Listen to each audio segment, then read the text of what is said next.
स्वागत है आपका एक और शानदार वीडियो के अंदर। मैं आशा जान, फाइनेंस कोच। आज मैं बात करूंगी कि किस तरीके से आप अपने पैसे को मैनेज कर सकते हैं।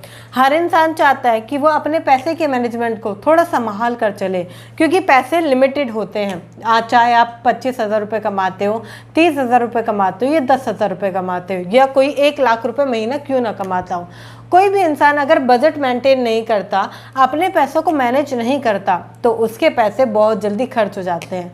अक्सर आपने देखा होगा कि महीने के एंड में आपके पास कुछ नहीं बचता। कई बार तो ऐसा होता है कि कुछ खर्चों को पूरा करने के लिए, जैसे कि बच्चों की फीस हो गई, आपका घर का छोटा मोटा सा राशन हो गया, ऐसी चीज़ों को पूरा करने के लिए हमें बाहर से 2-3 हज़ार रुपये और लगभग 10,000 रुपये भी कभी लेने पड़ जाते हैं। ये क्यों होता है? कब आपकी सैलरी 10 तारीख को आपके बैंक में आती है और 12-13 आते ही वो ख़त्म हो जाती है, क्योंकि आपके पास पैसे का मैनेजमेंट नहीं होता और पूरे महीने आपको एक तंगी फेस करनी पड़ती है। पैसा बचा बचा के ये बहुत मुश्किल से आपके पास आता है, फिर भी बहुत जल्दी चला जाता है। आज हम पैसे के मैनेजमेंट पर बात करेंगे। अगर आप इसको समझ पाते हैं तो आज मैं 8 से 10 पॉइंट कवर करूंगी, जिसके ज़रिए आप अपने पैसे के मैनेजमेंट को काफ़ी हद तक संभाल पाएंगे। और इसको अगर आप समझे तो आप दूसरों को भी हेल्प करेंगे पैसे को मैनेज करने में, क्योंकि ये अमीरों की कला है। मैं आपको बताऊं, अगर आप पैसे को मैनेज करके चलते हैं, जिसके ज़रिए आपका पैसा बढ़ता है, आपके पास सेविंग में पैसे ज़्यादा होंगे। अगर आपके पास सेविंग में पैसे ज़्यादा होंगे तो इन्वेस्टमेंट में आप बढ़ा सकते हो। आपके पास इमरजेंसी फंड क्रिएट होगा, आपके पास बैकअप रहेगा हमेशा पैसों का। आप रिटायरमेंट फंड भी तैयार कर सकते हो। तो ये बहुत अहम होता है, क्योंकि अगर आप इसे नहीं समझे, चाहे आप 1,00,000 रुपये कमाओ, 2,00,000 रुपये कमाओ, चाहे आज आप 25,000 रुपये क्यों ना कमाते हो और सैलरी बढ़ाकर आप 50 तक ले जाओ, अगर पैसे का मैनेजमेंट नहीं हुआ तो वो उतना जल्दी खर्च हो जाएगा। एक एग्जाम्पल से समझाती हूँ। मेरे ऊपर एक फ्लैट है, वहाँ पर एक आंटी रहती है। उनका एक बेटा पहले 25,000 रुपये कमाता था, फिर उसने थोड़ा सा अपना प्रमोशन को बढ़ाते हुए अपनी सैलरी 50,000 रुपये कर ली। 50,000 रुपये सैलरी होते ही बट खर्चे बढ़ गए। उनके घर में एसी नहीं था, एसी आ गया। उनके घर में कार नहीं थी, कार आ गई। ऐसे करके उन्होंने अपने खर्चों को बढ़ा लिया। कहने का मतलब, एक्स्ट्रा कमा के इन्वेस्ट नहीं किया, एक्स्ट्रा कमा के सेविंग नहीं करी, खर्चे बढ़ा लिए, क्योंकि पैसों का मैनेजमेंट नहीं था। तो आपको सबसे पहले पॉइंट बताने से पहले मैं आपसे चाहूँगी, अगर आप इस वीडियो पर नए आए हैं, चैनल पर नए आए हैं, तो अभी जल्दी से जल्दी चैनल को सब्सक्राइब कर लीजिए, बेल आइकन को हिट कर दीजिए, जिससे कि ऐसे नॉलेजेबल और वंडरफुल वीडियो आप बिल्कुल भी मिस ना करें। क्योंकि यहाँ पर हम बात करते हैं सेविंग की, इन्वेस्टमेंट की, पैसे कमाने की। तो जल्दी से सब्सक्राइब कर लीजिए। आते हैं पॉइंट पर। मैं आपको बताऊं, सबसे पहले तो आपको स्पेंडिंग लेस करनी होगी। कहने का मतलब, जो आपके खर्चे हैं वो आपको थोड़ा सा कम करना पड़ेगा, क्योंकि पैसों को मैनेजमेंट का दूसरा रूप होता है सेविंग करना। अगर आप पूछते हैं कि पैसों को हम मैनेज कर रहे हैं इजिकल टू हम सेव कर रहे हैं, तो हमें सबसे पहले अपने खर्चों को कम करना होगा। आप देखिए, जो आप मोबाइल का रिचार्ज यूज़ करते हैं, क्या बड़ा लेना ज़रूरी है? जो आप बड़ा पैक यूज़ करते हैं, क्या वो ज़रूरी है?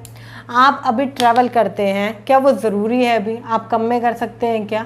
आप बाहर पार्टी जाते हैं और बहुत सारे हैंगआउट में आप पैसे खर्च कर देते हैं, क्या वो ज़रूरी है? कि हम कम नहीं कर सकते क्या?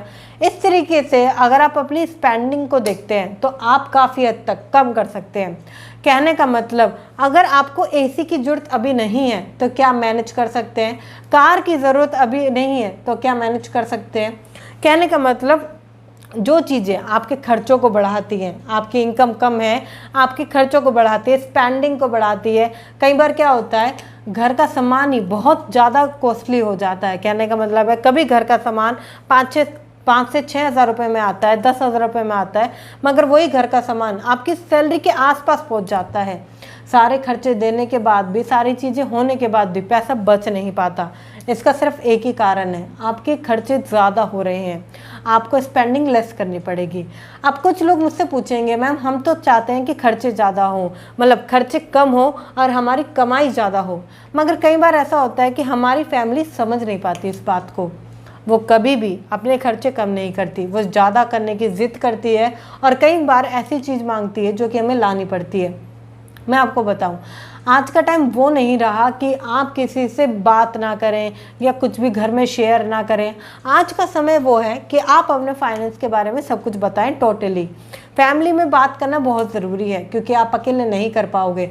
आप अपनी वाइफ से बात करो कि ये सारी सिचुएशन मेरे साथ चल रही है, क्यों ना हम खर्चे कम करते हैं, मैं पैसों का मैनेजमेंट बनाना चाहता हूँ, क्यों ना खर्चे कम करते हैं। आप अपने मदर फादर से बात करो, अगर वो आपको पैसे देते हैं या आप उनको पैसे देते हैं, कि क्यों ना इस बार खर्चे कम करें, हम मैनेज करते हैं। आप बच्चों को भी बताएं, क्योंकि बच्चों को आपको पता है कभी भी स्कूल में नहीं सिखाया जाता कि पैसों को मैनेज करो, कॉलेज में नहीं सिखाया जाता कि पैसों को मैनेज करो, कहीं भी कोई भी इंस्टीट्यूट, कोई भी कॉलेज, स्कूल, ट्यूशन्स, किसी में नहीं सिखाया जाता कि पैसों को मैनेज करो।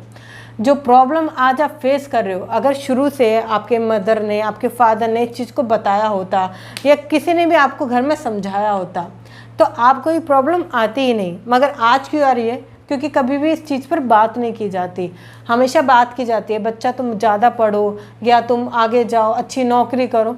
अच्छी बात है, ये सारी बातें भी होनी चाहिए, मगर इसमें थोड़ी बातें उसकी फाइनेंस की भी होनी चाहिए, क्योंकि फाइनेंस की नॉलेज जितनी ज़्यादा घर से मिल सकती है उतनी ज़्यादा कहीं से नहीं मिल सकती।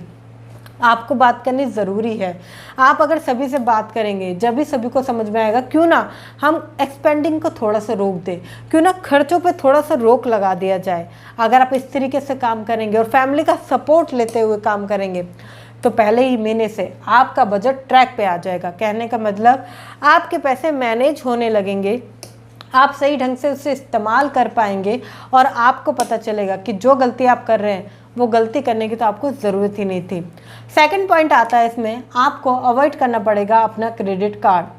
बहुत सारे लोग क्या करते हैं, उनको क्रेडिट कार्ड बहुत अच्छा लगता है। कहने का मतलब अब तो मार्केट में ऐसा चलन भी हो गया, क्या तुम्हारे पास क्रेडिट कार्ड नहीं है? क्रेडिट कार्ड तो होना ही चाहिए, तो मस्ट है। ऐसी बातें होती है। मैं आपको बताऊं, आपके पास अगर क्रेडिट कार्ड है, आप फालतू खर्चा करते हैं। कहने का मतलब अभी अगर आपके पास कैश में पैसा होता तो आप 1000 रुपये, 2000 रुपये, ज़्यादा से ज़्यादा 3000 रुपये खर्च करते। बट जब आपके पास क्रेडिट कार्ड होता है तो आपको एक स्वाइप अप ही तो करना है, होने दो, देखा जाएगा, टाइम पीरियड मिलेगा, पैसा मिलेगा, लोन है, ठीक है, स्वाइप अप।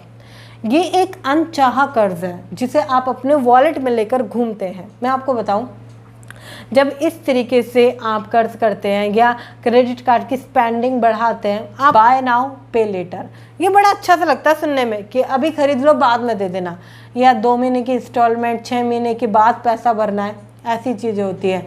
अब तो ऐसे भी लोन आ चुके हैं कि आप अभी ले लो, सारी चीज़ों को अभी कर लो और जब ये फुलफिल हो जाएगा तब से भरना चालू करना। ऐसी भी कुछ चीज़ें आ चुकी है। मैं आपको बताऊं, ये चीज़ें सिर्फ और सिर्फ एक स्कैम होती है, ये आपको फंसाने के लिए इस्तेमाल होती है। आप देखिए, क्रेडिट कार्ड का यूज़ आज आपके दिमाग में इतना ज़्यादा बढ़ा दिया गया है। सबसे पहले पूछा जाता है कि आप क्रेडिट कार्ड इस्तेमाल करते हैं। कहीं भी अगर कोई चीज़ आप लेने जा रहे हैं, लोग पूछते हैं क्रेडिट कार्ड इस्तेमाल करते हैं। ये क्या है? क्योंकि उनका फ़ायदा होता है ट्रांजैक्शंस पे, आपकी ट्रांजैक्शंस बढ़ाते हैं, वो आपके स्कोर वगैरह को देख लेते हैं, तभी तो आपको ऑफ़र आते हैं। इसको सिर्फ एक ही समझदारी से कम किया जाता है। क्रेडिट कार्ड अगर आपके पास अच्छा है तो बहुत अच्छी बात है, आप इसे मजबूरी में इस्तेमाल कीजिए। हो सकता है कभी ऐसा कोई दिन आ जाए कि आपकी जॉब छूट जाए या कोई भी प्रॉब्लम आ जाए, तब आप स्पेंडिंग इसका ले सकते हैं, बट पहले ही ले लेना और वो भी बजट से ज़्यादा जाकर, ये तो गलत है। इसलिए आपको इसे अवॉइड करना होगा। अगला पॉइंट आता है इसमें, आप इसमें गोल्ड में इन्वेस्टमेंट कर सकते हैं। कहने का मतलब जब आप पैसे को मैनेज कर रहे हैं, क्योंकि मैनेज का मतलब मैंने आपको स्टार्टिंग में बताया सेविंग है, और सेविंग आपको पता है कि खाली सेविंग से कुछ नहीं होता, आप इन्वेस्टमेंट भी करनी पड़ती है। जब गोल्ड की बात आती है तो गोल्ड में बहुत सारे पॉइंट्स आते हैं। मैं आपको ये नहीं कहूँगी कि आप ज़्यादा पैसा डाल के अब गोल्ड ले आओ, थोड़ा थोड़ा लेने की शुरुआत करो। कहने का मतलब है गोल्ड एक सेफ एसेट में आता है। आज के समय में आप SGB कर सकते हैं, डिजिटल गोल्ड ले सकते हैं, थोड़ा सा ट्राई कर सकते हैं। आपको पता है गोल्ड की मार्केट लगातार बढ़ती जा रही है और आपको गोल्ड में इन्वेस्टमेंट करना ज़रूरी है। चाहे आप छोटी सी शुरुआत करें, बट धीरे धीरे बड़ी होती है। बट अगर अभी तक आपने शुरुआत नहीं करी तो करनी ज़रूरी है। लास्ट पॉइंट आता है, आप कोई ऐसा तरीका ढूंढें जिससे कि आप महीने का 2 से 3 हज़ार रुपये एक्स्ट्रा में कमा पाएँ। कहने का मतलब आपकी सैलरी 25,000 रुपये है तो आपको ऐसा देखना चाहिए कि 5,000 रुपये में एक्स्ट्रा कमा सकता हूँ महीने में। क्या ऐसा कोई काम है? क्या फ्रीलांसिंग है? आजकल बहुत सारे काम है मार्केट में, बस थोड़ा सा समझने की ज़रूरत है और मात्र 2 से 3 घंटे दिन के देने की ज़रूरत है। तो आप मंथली 10 से 15 हज़ार रुपये घर बैठे ही कमा सकते हो। बहुत सारे तरीके हैं, बस थोड़ा सा आपको इम्प्लीमेंटेशन की ज़रूरत है। तो मैं 10-15 हज़ार रुपये नहीं कह रही, मैं आपसे कह रही हूँ कि 2-3 हज़ार रुपये एक्स्ट्रा कमा सकते हैं। अब क्या होगा, जब आपके खर्चे पूरी सैलरी के अमाउंट में से चले जाते हैं तो ये 2-3 हज़ार रुपये आपके पास एक्स्ट्रा होंगे, जिससे कि आप अपनी सेविंग रिटायरमेंट प्लान कर सकते हैं। कहने का मतलब एक सही मैनेजमेंट। अगर आपको वीडियो अच्छी लगी है तो फटाफट से लाइक कर दीजिए, शेयर कीजिए उनके साथ जो पैसों को मैनेजमेंट करना चाहते हैं, जो अमीर बनना चाहते हैं, जो पैसे को मैनेज नहीं कर पाते, सैलरी कम होती है या सैलरी बहुत ज़्यादा भी है तब भी नहीं, क्योंकि आपका एक शेयर सामने वाले की लाइफ में बहुत कुछ इंप्लीमेंट कर सकता है और मुझे पता है आप शेयर ज़रूर करेंगे। अगर आप इस चैनल पर नए आए हैं तो चैनल को अभी सब्सक्राइब कर लीजिए, बेल आइकन को हिट कर दीजिए। मिलते हैं फिर किसी शानदार टॉपिक के साथ, तब तक के लिए थैंक यू सो मच।